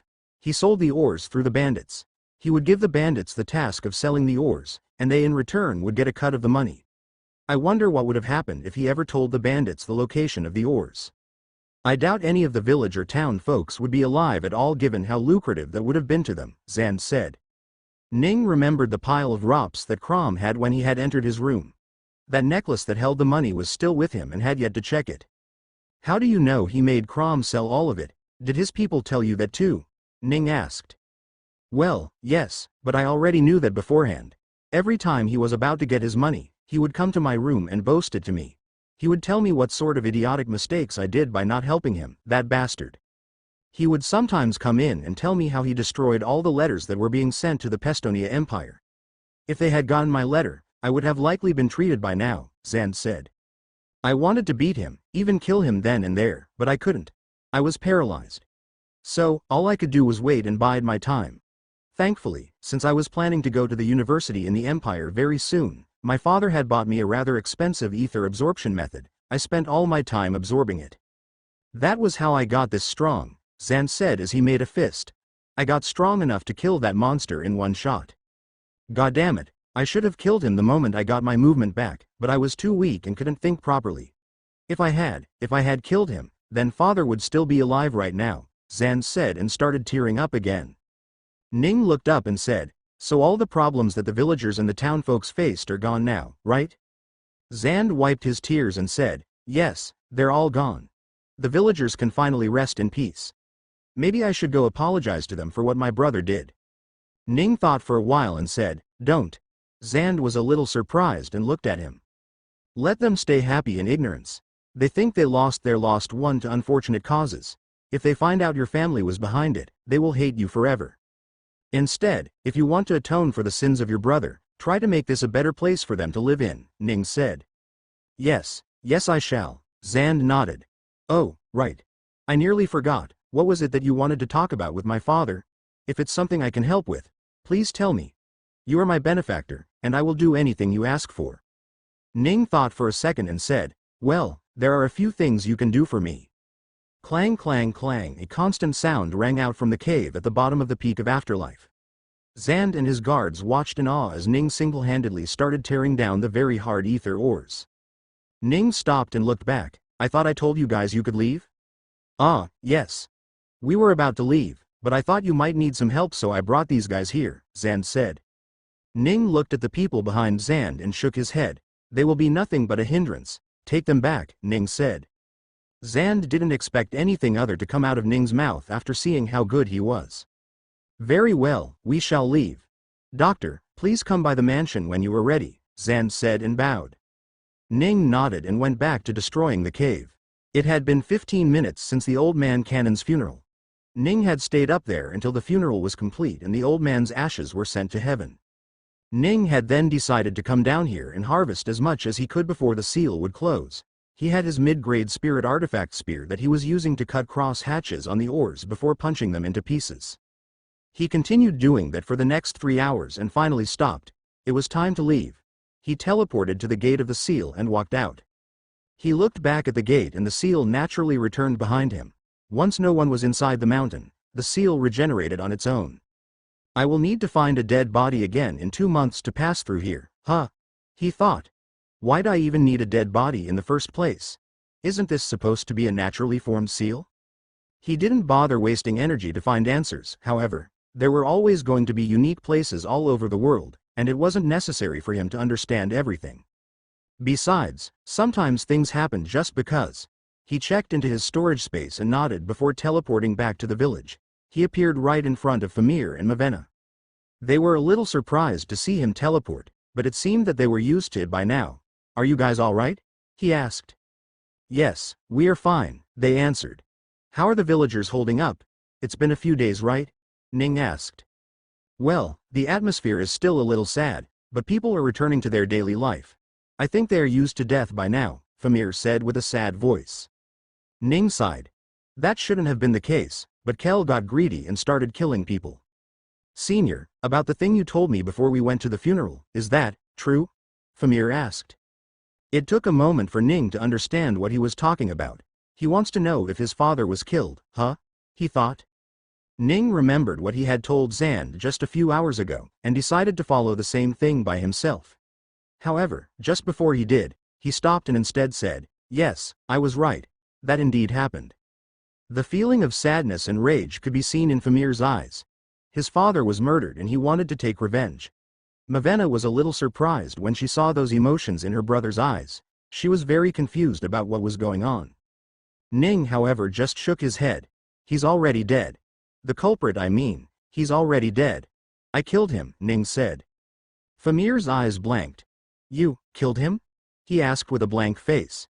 It was like he had just found a purpose and it was taken away from him. He didn't know whether to get angry at the murderer for killing his father, or at Ning for taking away his chance at getting revenge. Revenge is a slippery slope, kid. Once you slide down it, you are rarely able to stop yourself, Ning said and walked forward. Besides, you should see the good in this news, Ning said. The good? Famir asked. How could anyone see good in the news that their father was murdered? You were not responsible, Ning said. Wah? Famir was caught off guard. Ning placed both of his hands on Famir's shoulder, looked him dead in the eye, and said, you are not responsible for the death of your father. Famir's eyes went wide. He finally saw the silver lining in this new piece of knowledge. I did not kill my father. I did not kill father. Wah? Famir started wailing. Brother, what's wrong? Mavenna got flustered too and started crying when she saw Famir crying. Famir got onto his knees and bowed forward. Thank you. Father didn't die because of me. Famir cried even hard. Ning had told him before to not feel guilty about it, but it wasn't impossible to clear away the guilt one felt for being responsible for the tragedy. The weight of his father's death was quadrupled due to the guilt of being the person responsible for it. The guilt had been clawing at him ever since then and he had been living with that pain. However, after learning that he was in no way responsible for the death of his father, his guilt all vanished in an instant, leaving him with a void that was quickly filled with sorrow. Sorrow was always better than guilt. Mavenna cried as well as she hugged her brother. Ning stood from the side looking at their cry. He could feel both the sadness and relief in his cries. Ning couldn't help but get down on his knees and hug them both as well. You did well hanging on until now, kid. Your father would be proud of you. Famir's cries only got louder, but the release was so cathartic that Ning let it be. The two siblings cried for nearly 15 minutes before they stopped crying at all. Zand was looking at the different accounts and financial reports that his advisors were giving him. In front of him was a plethora of jewelry, all of which were storage items for the money his brother had made. He needed to reinvest it back into society without letting them know where the money came from. This was something that was causing him a headache. If the other nobles ever found out that he had money that came from unknown origins, they could use that as an anchor to pull him down from his noble status and at the same time take over his customers. As a merchant's son, he couldn't allow that. Thankfully, no one aside from the closest confidant of his elder brothers knew about this money, and those people were locked up in prison for violations of many laws set by both the empire and the ruler of this land, his father. He rubbed his head due to the stress this problem was causing him. How can I turn this illegal money into legal money without anybody noticing it? He wondered. He suddenly heard footsteps. Zand hurriedly hid the many pieces of jewelry under the stack of paper and looked at the door. On the door was a girl of around 19 years of age. Oh, it's just you, Mara. What's wrong? I thought I told you not to come unless it was urgent, Zand said. Mara was his assistant and had been for a week since he took control of the household. Well, I couldn't judge the situation's urgency, so I had to come to talk with you, she said. Oh, what's going on? He asked. The doctor is here, she said. Zand immediately got up straight. Oh, what are you waiting for then? Go call him. Fast, Zand urged her. Mara nodded and left. In less than a minute, she was back with Ning. Ning looked at the papers everywhere and was a little taken back. What are these? He asked. Oh, just financial reports. Nothing that would interest you, Zand said as he stood up. Please come sit, doctor. Mara, go make the doctor a cup of tea. Mara nodded and left. Ning sat down and took a report from the ground to look at it. Ugh. He nearly facepalmed himself. He didn't have the language skill belonging to this planet yet and was still working on basic language skills. So, he still didn't know how to read and write. He was about to place it back down when he saw something glittering below it. What's this? He asked as he picked up a chain. Oh, a storage necklace, he said. What's inside it? He asked as he burned the ether in his body to activate it. Hundreds of thousands of drops fell out of the jewelry, filling the room.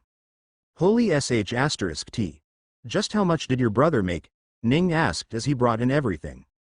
Each storage necklace has around 300,000 drops. And there are at least a dozen of such necklaces. So, at minimum estimate, he must have earned about 4 million drops. That is without counting the share taken by the bandits, and all the money that he had spent.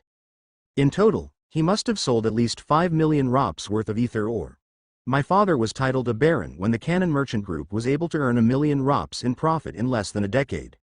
If this had kept on going, brother would have surely made the Viscount rank, or maybe even a Marquis rank in a decade or so, Zand said. I see. So, what are you going to do with this money? He asked. I don't know really, he said. Huh? I thought you were a merchant. Aren't you just going to buy some items and sell those? Ning asked. Zand quickly explained why that wasn't possible. Oh, I see, Ning said. We could sell the ether ores and say we earned this money from that little by little. Zand suggested an idea to see if Ning thought it was good. Nah, you should keep the ores for yourself. You are an enchanter, right? You are a good one too. You should certainly continue as an enchanter, and for that, you need ether ores, Ning said. Besides, how would having ores even make this money legal? Ning asked. Oh, that's by. Zand quickly explained how he had planned to use the ether ores to sell at such a massive rate that his rivals couldn't keep track of how much he sold. There in between, he would place false sale figures and turn his money into legal money. That was an illegal way to do it, but he had no choice. Does it have to be ether ores? Can't it be just about anything? Ning asked. Well, it can. But it has to be something that we can acquire in large amounts and can thus sell in incredible amounts as well. Basically, we will have to overwhelm the market enough that the rival nobles don't see how much money we made, Zand said. Something you can obtain in large amount and something that sells well, huh? Ning thought for a second. What was something that was expensive and yet readily available? He wondered. After thinking for a while, his eyes shined brightly. I have an idea, Ning said. Oh, what idea? Zand asked. Ning quickly explained what he had in mind. Zan thought for a second and asked, but can we even find it in a large amount? Don't worry about that. I will take care of that aspect. You just take care of the business aspect, Ning said. Oh, also, the reason why I came here in the first place, Ning said. Lend me all of your soldiers. All of my soldiers? Zand asked questioningly. Yes. Bandits like Crom could thrive in this city because the guards were relatively incompetent, so I am going to train them to be strong, teach them to be righteous, and weed out all the bandits that are hidden within them. Ning was standing in a meadow near the river. The river was nearly frozen solid and there were patches of snow on the ground. The winter season was right here. People were all wearing much warmer clothes nowadays. Bam Ning was struck with a fireball to the face, however, he didn't flinch in the slightest. From behind his back, he was struck with a stone with a strong force. The fireball is good, but imagine it being hotter, Ning said. Another fireball appeared on his face, this time it was much hotter than the one before and packed a lot more punch. Good. That was way better, Ning said. Then suddenly, he twisted his head so that the stone flying from behind him missed him. Mid-air, the stone changed trajectory and came flying back towards him. Ning caught the stone between his two fingers and said, "Not bad. You managed to change the direction quite fast this time. However, I am sure you can do better." He then flicked the stone behind him at a not-so-fast speed. Ah! Mavenna still screamed when the stone came towards her. Famir immediately stopped the flying stone mid-air and launched it back towards Ning. "Oh, this is much better. Good job, Famir," Ning said as he headbutted the flying stone and it smashed into pieces. Famir couldn't help but give out an empty smile when he saw that. "You really are not using any ether right now?" he asked. "Yeah, like I told you, I'm not really an ether user. I mean I am, but I'm barely an ether student. Unlike you guys who are clearly ether grandmaster by now," Ning said. "Are we really? It's kind of hard to believe," Famir said. "Definitely, you don't have to worry about that," Ning said. "Oi outsider, the young lord is here," Janger screamed from the fields. Ning looked towards Janger and the many people working in the field and then turned towards the road where he saw Zand on a carriage, along with Mara next to him. "Oh, the reports must be back. Keep practicing you two, I will go talk with Zand," Ning said and left. The two siblings got back to practicing with each other. They didn't want to hurt each other so they didn't fight directly but turned the training into a competition of sorts. They wanted to see who could throw something the highest, or hold the heaviest objects and such. The carriage stopped and Zand walked out with a bunch of papers. Doctor, he was very frantic. We. Calm down. Breathe, now tell me, Ning said. Zand took a deep breath and said, "Look at this." Ning took the paper he was handed and started reading it. The paper mentioned the sale figures of the items that Zand had been selling for the past month. An item that had taken a month to make in the first place. See? In just 2 months, we were able to create a profit of over 500,000 rops. If I say I used all of this profit into the production for the next 10 months, I can easily turn all the money legal again, Zand said in absolute happiness. Ning smirked a little and asked, "Are you sure you are happy for the right reason?" Zand gave a confused look and said, "Of course I am. I can now turn my 5 million rops into legal money." Ning chuckled and asked, "And how much profit will you make in the 10 months you do that?" Zand stopped for a second and counted. His eyes went wide and said, 5 million. Oh Lord, of course. I got too tunnel visioned on making that money into legal money that I didn't even see that something much better was here. Yes. Do this for a few years, and the 4 million you got from your brother will be a drop in the bucket. Nobody will ask you where you got the money from at that point, Ning said. Ah, yes, Zand said. He then turned to the field to see so many of the villagers as well as his own soldier working. Are they harvesting it right now? He asked. Ah yes. Come, I will show you how it works, Ning said and took Zand to the field. Zand walked onto the field and looked at the plant that was being grown there. It was a thin and long plant that had a yellow stem, vibrant green leaves, red roots that grew out of the soil, and a blue flower growing on top of it. All of the people working here were harvesting the plant right now. They were cutting the root from the stem, the leaves from the stem, and separating the flower. As such, they now had a pile of red roots, green leaves, yellow stems, and blue flowers. Wow, it's that simple, huh? Zand looked at the pile of plant parts. Yes, You just need to let them dry in the sun for a few days and crush them to powder, and it's ready, Ning said. The plan Ning had come up with to turn the illegal money to legal was to sell color dyes. Since color was considered a privilege in this world, he decided to use that to his advantage. He had learned that the reason colored clothes were so expensive and a sign of novelty was that color dyes could only be created by an invoker that was in the 6th rank, i.e. Ether King or above. The dyes of anyone lower than Ether King wouldn't last long enough and would turn back to Ether once enough time had passed. For Ether Kings, that time was more than 60 years, so people were fine with them making their dyes. However, the longer they stayed, the more the dye was worth. So, Ning learned about color dyes and asked for the seeds of plants that could create the 4 basic colors. That way, he created a dye that could last forever and be easily produced, thus could be sold for a lot of money. Status, Ning said. Status name, Ning Ruigong. Energy, 12 billion separated energy, heat energy, 8 million. Sound energy, 4 million chi energy, 0 kinetic energy, 2 million.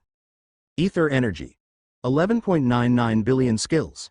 Simultaneous thinking, omniscient map of Kumiya, omniscient Clavian language, candlefire, yin to heat conversion technique, night vision eye, interdimensional storage, stopped time. 522 kg, air cutter, telekinesis, yin to sound conversion technique, water filtration, earthly jade cultivation method, sun god's morning cleansing technique, chi cultivation analysis, body cultivation analysis, beginners all language, 8x chi acclimation rate, radiant holy sword, supreme dominance, beast space, earth shattering, heaven tempering art, divine vortex devouring, intermediate map of Vilmore, abyssal absorption art, ether acclimation 4x, super flight. Super flight was a skill he had just recently got for 2 billion energy. It had a maximum speed of 20 meters per second. However, if one wanted to increase their speed more than that, they would have to pay energy equal to 1,000 energy per second for every additional 1 meter per second speed. So, if he wanted to double his speed to 40 meters per second, he would have to pay an additional 40,000 energy per second. Given how hard the burst of chi and ether threw him upwards, he was sure he would have to spend a lot of energy to go past it. He then opened his palm and looked at the black sphere on his palm. At first glance, it looked like a jewel that could be found in any woman's necklace. However, if one tried to destroy it, then they would finally realize how strong this thing was. Finally, both of the things I need are ready, Ning said. He walked out of the room he had been staying in and went outside. He had already told the village his goodbyes and now, it was time to leave. Doctor, are you really leaving? Zand asked. He had come here the early morning after learning that Ning was leaving. Yes, I am.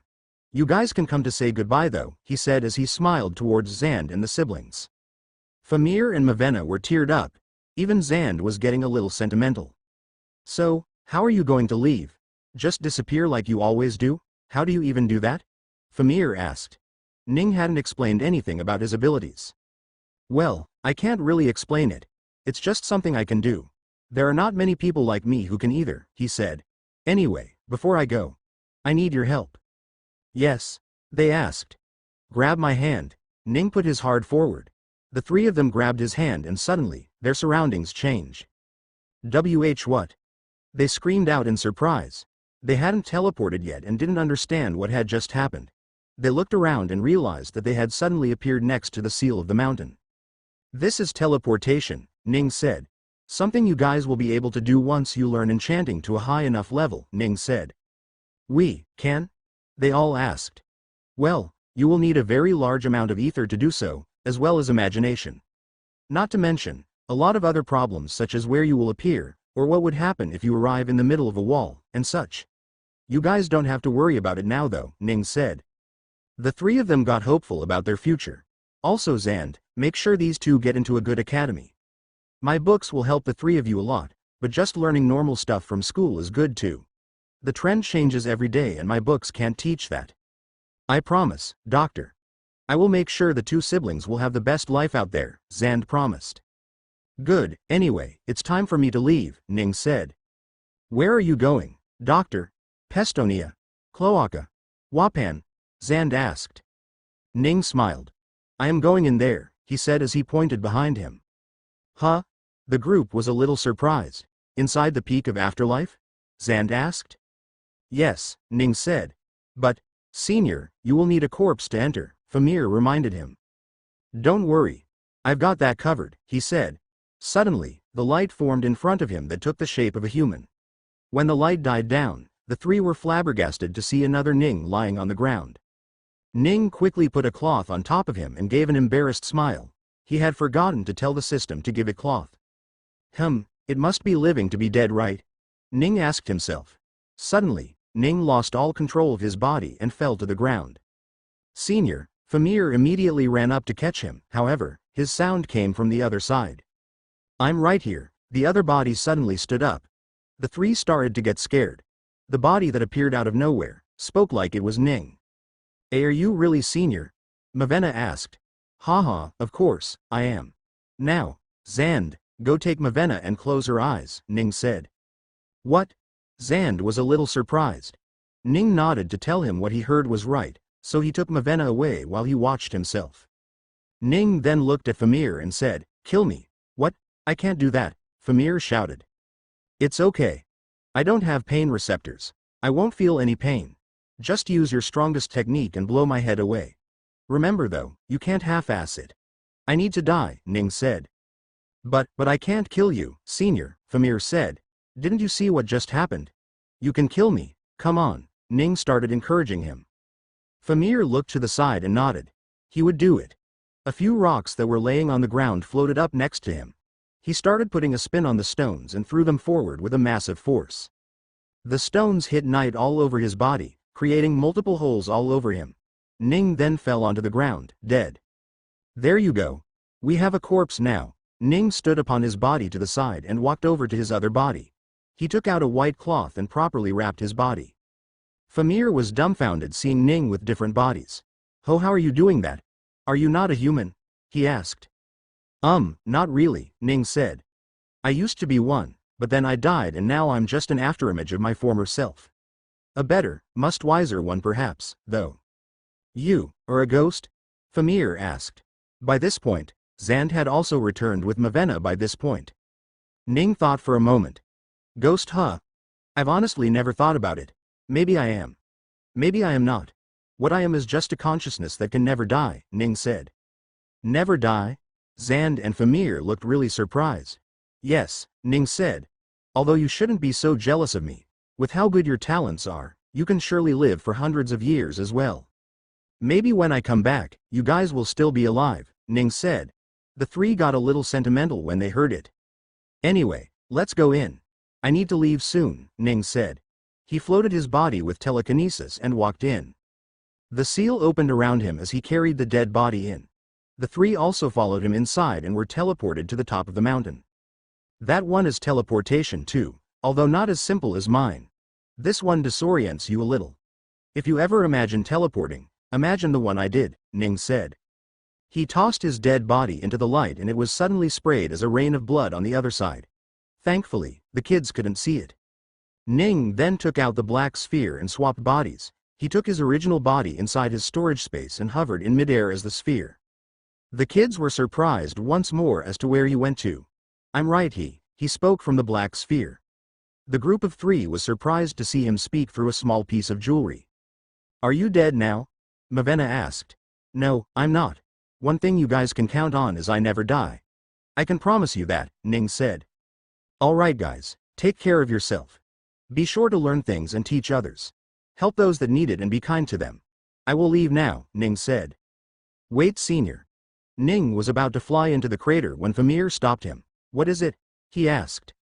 Famir looked a little expectant as he asked, before you leave, can you tell us your name? You never once told us what to call you by. Oh, have I never? No wonder you called me Senior all that time, Ning said with a chuckle in his voice. Either way, my name is Ning Ruigong. I hope to see you guys in a few years. Goodbye. Without any hesitation, Ning flew into the crater, leaving the three of them behind. Goodbye, they said softly, but Ning was already gone to be able to hear them. Ning Ruigong. What a strange name, Famir said to himself. Asterisk asterisk asterisk asterisk asterisk Ning was immediately blasted into the sky and fell down on the red snow on the other side. As expected, his body did not take a single bit of damage. All of it was impossible to destroy the black sphere. I should try to make my bones with this material, he thought. They were really durable. Now that he knew that the sphere had no trouble staying there, he jumped in once again. This time, he used the super flight ability immediately to counter the updraft in the crater. He pushed through the chi and ether, and even then he was constantly being thrown out. He had both heat and kinetic energy ignorance skills toggled on, was a small sphere, and had flight skill. Even then, he was going upwards. That was just how strong the maelstrom in the wormhole was. He immediately increased the speed rate at which he was flying. Surprisingly, 200 meters per second was barely strong enough to fight against the current and stay where he was. I need to add more power if I want to move, Ning thought, and increased more energy. He pushed through the onslaught of chi and ether and flew down. I need more speed, he thought, and added more energy. He was now moving at around 800 meters per second. With this speed, he was making a fair amount of progress. His energy was getting whittled down, and Ning was started to get nervous that he couldn't make it in time at all. No, I can do it, Ning thought, and increased the speed once more. He was now at 1 kilometer per second and was using 1 million energy per second to hold on. 1,000 meters per second was enough for him to move through the updraft. However, he wanted to do it fast. So, he doubled the energy again. With 2 million energy per second, he pushed through the updraft with relative ease. He had to keep on pushing for nearly 3 full minutes. In that time, he lost about 4 billion energy, but that was cheap for him to return back to planet Kumia. Alright, it should be coming up right about now, Ning thought. Suddenly, the gravity increased and he was sped up. The gravity pool he had been riding towards was finally in effect. Once the gravity showed up, it was easy. He just needed to let gravity take control of his body and pass through the wormhole. He fell, and finally, he entered the wormhole. The gravity flipped once more and he was starting to slow down. The momentum he had gathered was being reduced. Immediately, he used the super flight to fly as high as he could, and once he reached the highest location, he disappeared. He appeared on the snow a kilometer away from the massive opening in the earth. Ning took a deep breath and looked around. Then, he smiled. Yes, I made it back.